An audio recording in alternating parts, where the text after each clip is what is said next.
Hi everyone, Mrs. Barberi from Berry School. Since we're doing the Flat Teacher project, I thought I'd read a Flat Stanley picture book. So hopefully you're getting your Flat Teacher in the mail, and you have your Flat Teacher bingo board. Just a reminder to take a picture of you doing the bingo activity with your Flat Teacher and post it on the Padlet website. All right, today's read aloud is Flat Stanley Goes Camping. Permission granted by Scholastic.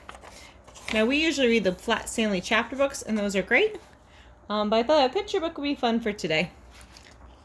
And, of course, Flat Stanley is created by Jeff Brown. And this one is actually my favorite of the picture books because it's summer. Stanley Lambchop lived with his mother, his father, and his little brother Arthur. Stanley was 4 feet tall, about a foot wide, and half an inch thick. He had been flat ever since a bulletin board fell on him. There were lots of good things about being flat. Stanley could put on sunscreen in one swipe. Remember to always wear sunscreen when you're outside this summer. Stanley had the best backflow at the pool. Stanley had the loudest belly flop too. But sometimes it was hard being the only flat kid in town. "I'm sick of being flat," said Stanley one morning. "Flat is lame." "Lame?" said Mrs. Lambchop. "Why, some of the best things in the world are flat." "Like the newspaper?" said Mr. Lambchop.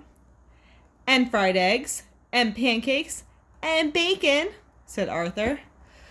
"I guess so," said Stanley. After breakfast, Mr. Lambchop started loading up the car and the sleeping bags. "What's going on?" said Arthur. "We're going camping," said Mrs. Lambchop. "The family needs some fresh air." "All right!" yelled Arthur. Stanley barely smiled. Why do you think he barely smiled?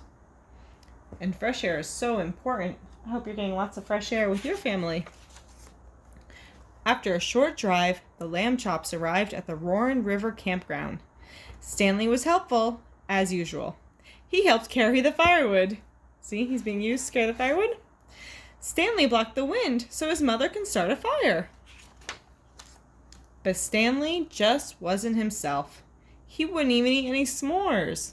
I love eating s'mores. "Too flat," he muttered.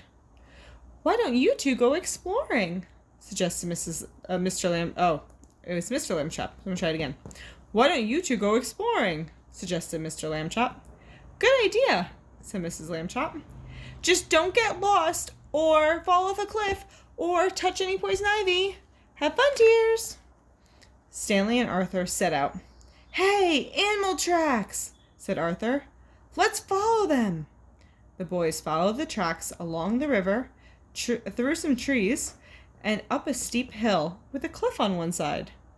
"The tracks end here," said Arthur. He peered over the cliff. Ooh, peered is such a good word. It means look.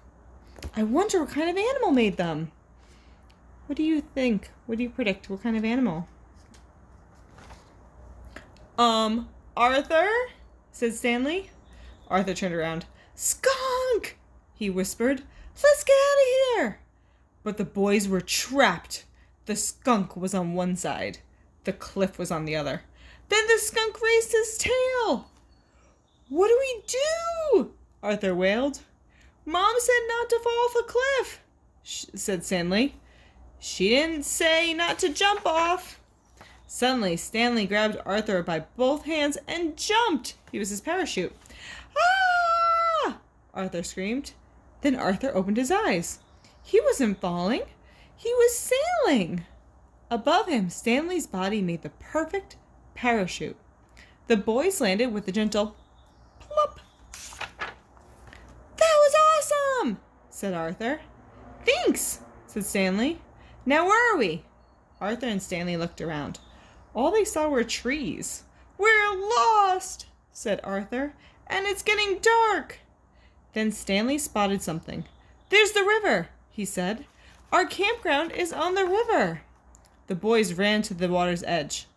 About a mile downstream were two cozy Lambchop tents. What can we do? It will be dark before we can walk that far, said Arthur. I know, said Stanley. Stanley got a running start and belly flopped into the river. Splash! Then he flipped over onto his back. Climb on! Woohoo! Cried Arthur. I've always wanted to go rafting. Arthur and Stanley made it back to the camp. Trippy, but safe. Let's keep this to ourselves, said Stanley. I can't believe we got lost and went off a cliff, Arthur said. At least we didn't touch poison ivy. There you are, said Mrs. Lambchop, just in time for supper.